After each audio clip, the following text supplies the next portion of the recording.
한국인들은 공자를 한국인이라고 우기지 좀 마라. 무슨 개소리야? 한국인 중에 공자가 중국인인 걸 모르는 사람은 100% 없어. 한국이 공자를 훔쳐가고 중국 문화를 훔쳐간다고 믿는 중국인 대학생이 있었습니다. 진실을 위해 한국에 왔다가 왜곡된 정보와 한국의 발전된 모습에 놀라게 되는 이야기. 지금 시작합니다.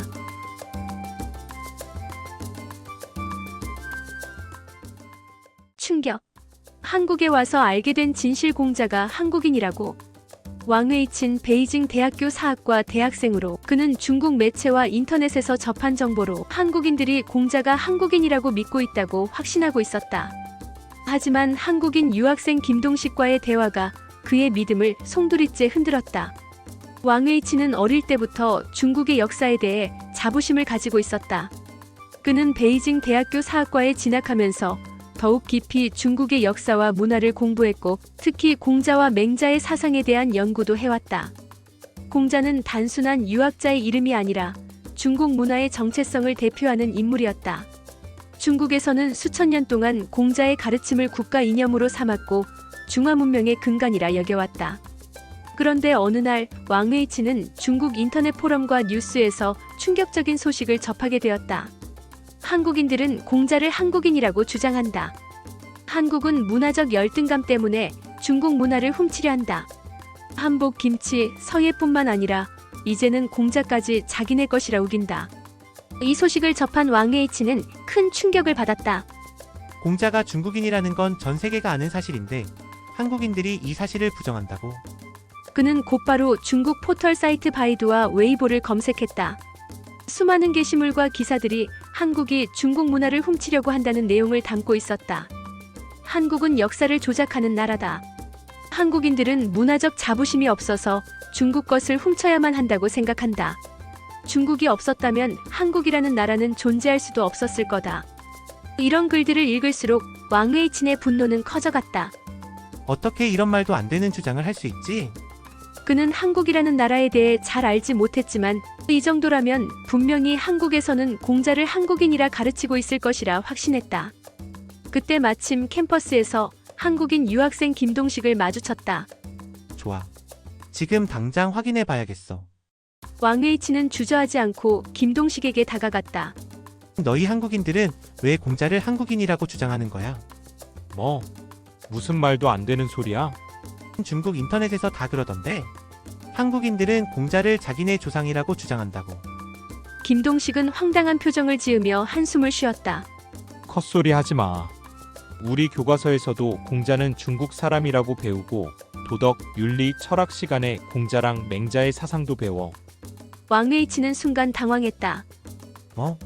한국에서도 공자를 중국인이라고 배운다고? 하지만 그는 쉽게 받아들일 수 없었다. 그럴 리가 없어.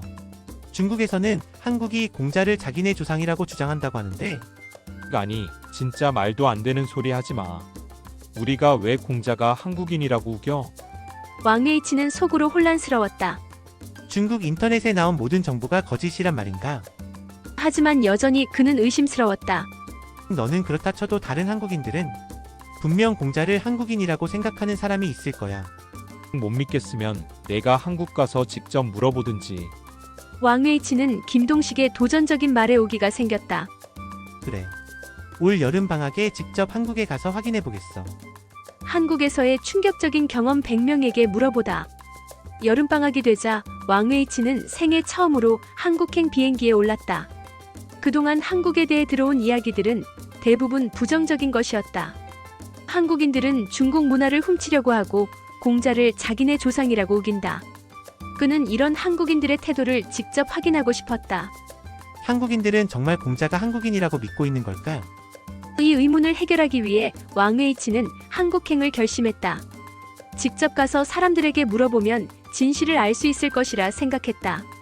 인천공항에 도착한 순간 왕웨이친은 신기한 기분이 들었다. 중국 공항에서는 흔히 볼 수 있는 혼잡함이나 소란스러움이 없었다. 사람들은 줄을 서서 차례를 기다렸고 모든 것이 질서정연하게 움직였다. 이게 한국의 첫인상인가? 하지만 그는 감탄할 시간이 없었다. 그가 한국에 온 이유는 단 하나, 공자에 대한 진실을 밝히는 것이었다. 서울거리에서 시작된 질문. 왕웨이치는 곧바로 서울 시내로 향했다. 그는 번화가에서부터 대학 캠퍼스, 전통시장, 공원 등 다양한 장소를 다니며 100명의 한국인에게 똑같은 질문을 던졌다. 공자가 한국인이라고 생각하십니까? 하지만 그의 기대와는 완전히 다른 반응이 돌아왔다. 무슨 소리야? 공자는 중국 사람이잖아. 아니요, 우리 학교에서도 공자를 중국인이라고 배워요. 공자는 중국 춘추시대 사람이잖아요. 그걸 왜 한국인이라고 해요? 처음 듣는 소리인데요. 그런 말하는 사람 본 적도 없어요.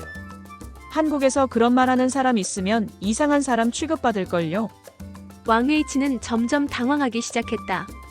설마 진짜로 한국에서는 공자를 중국인이라고 가르치는 건가? 그는 혹시라도 특정 연령대에서만 이런 대답이 나오는 게 아닐까 싶어 남녀노소 가리지 않고 물었다. 초등학생들에게도 물어봤다. 공자요. 그 사람 중국 사람이잖아요. 우리 도덕 교과서에서도 공자는 중국 사람이라고 배웠어요. 대학생들에게도 물었다. 공자는 중국 역사에서 중요한 사상가죠. 한국하고는 상관없어요. 저희 철학 수업에서도 공자는 중국인이라고 배웠어요? 노인들에게도 물었다. 공자는 원래 중국 사람이잖아. 그걸 왜 한국인이라고 해? 우리 젊었을 때도 그렇게 배웠어. 한국 사람들은 공자를 존경은 하지만 자기 조상이라고는 안 해. 왕웨이치는 말문이 막혔다. 이럴 리가 없어.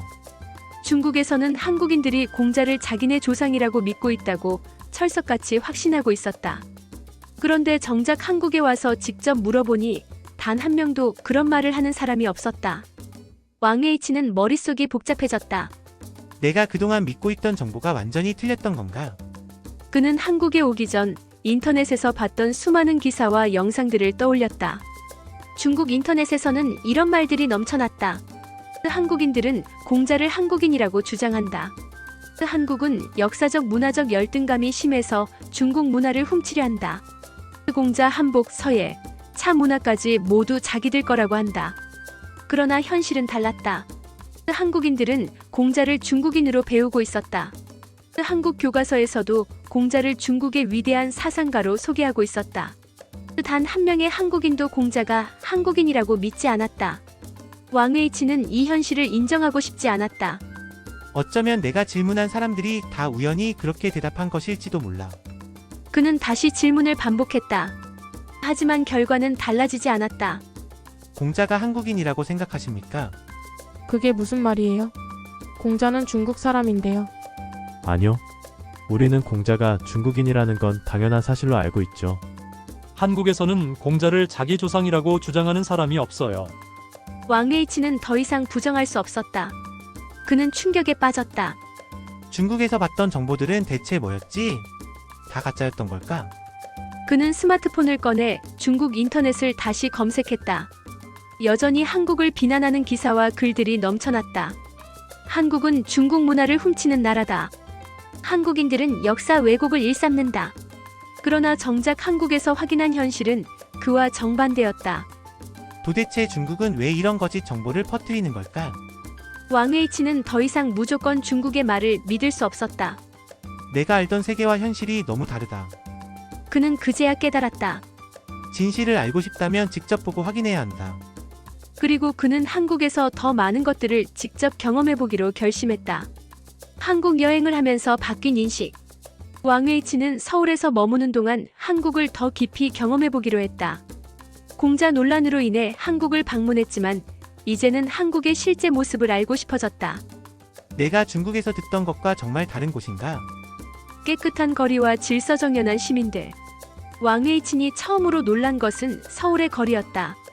그는 한국의 도시 풍경이 베이징과는 확연히 다르다는 것을 단번에 알아챘다. 중국에서 흔히 볼 수 있는 풍경. 거리에 널린 쓰레기와 침을 뱉는 사람들. 신호를 무시하고 도로를 건너는 보행자. 또 오토바이와 자전거가 엉켜있는 혼잡한 도로. 한국에서 본 풍경. 도로와 인도가 깔끔하게 정리되어 있고 쓰레기통이 따로 마련되어 있었다. 사람들은 신호를 기다리며 차분하게 길을 건넜다. 또 오토바이도 차선을 지키며 운전했고 도로가 한결정돈된 느낌이었다. 이렇게 깨끗할 수가 있나?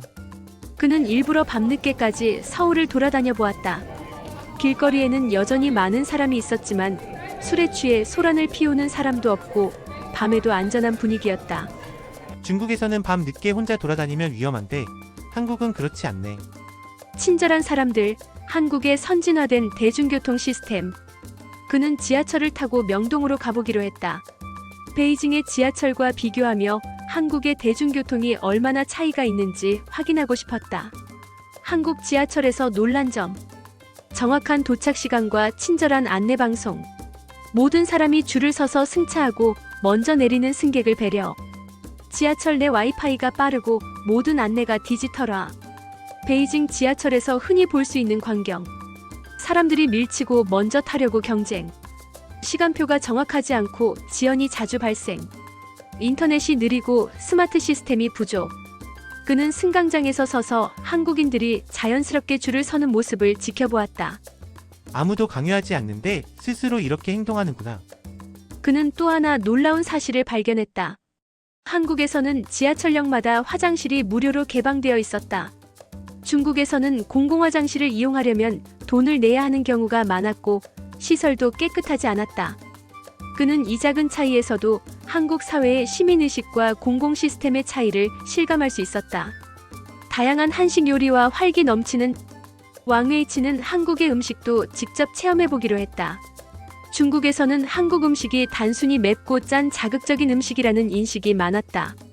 그는 한국의 시장과 식당을 직접 다니면서 이 편견이 잘못되었음을 깨달았다.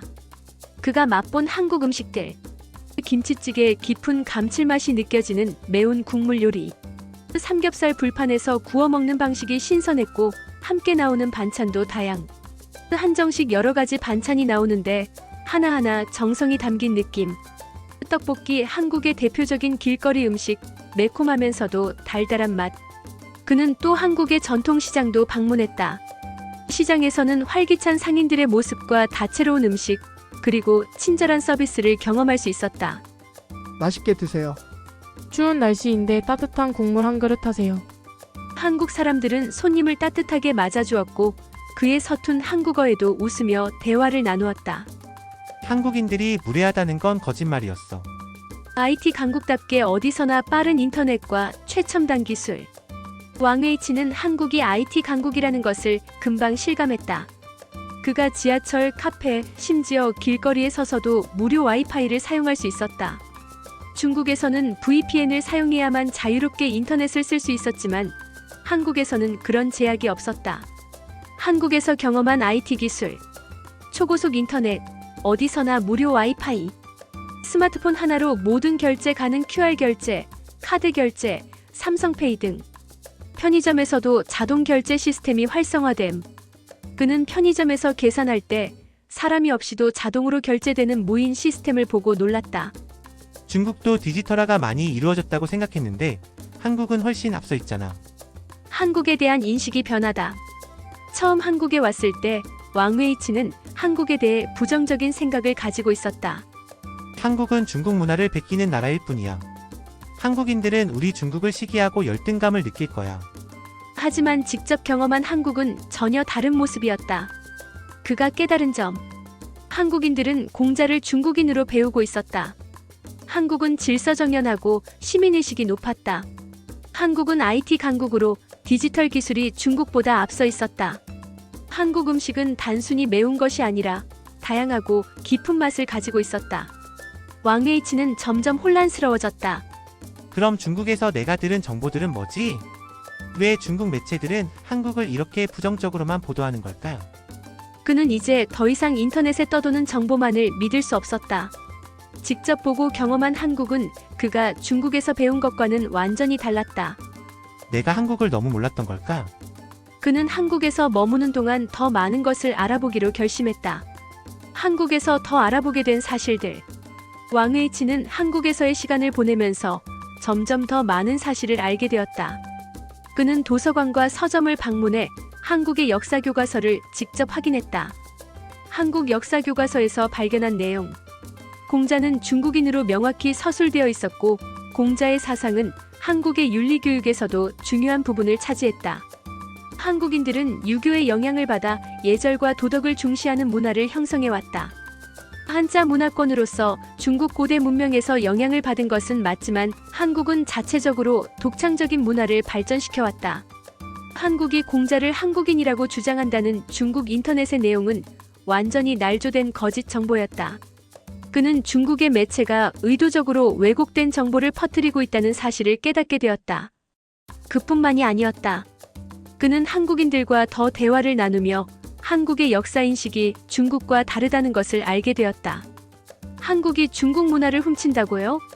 우리는 오히려 한국 문화가 독창적이라고 생각하는데요. 한자는 중국에서 왔지만 한글은 세종대왕이 창제한 한국만의 문자예요. 우리는 중국을 존중하지만 한국도 독립적인 나라로서 자부심을 가지고 있어요. 왕웨이치는 처음으로 자신이 속았다는 기분을 느꼈다. 그동안 나는 인터넷에서 본 정보만 믿고 한국을 잘못 이해하고 있었던 게 아닐까? 그는 이제 더 이상 중국에서 들은 정보만을 맹신하지 않기로 결심했다. 한국에서 보고 듣고 경험한 것들이 그의 생각을 완전히 뒤바꾸었기 때문이었다. 편견을 버리고 진실을 보다. 왕웨이치는 한국에서 보낸 시간이 꿈처럼 느껴졌다. 처음에는 단순한 호기심과 확신 속에서 한국을 방문했지만 떠나는 순간이 되자 완전히 새로운 관점을 가지게 되었다.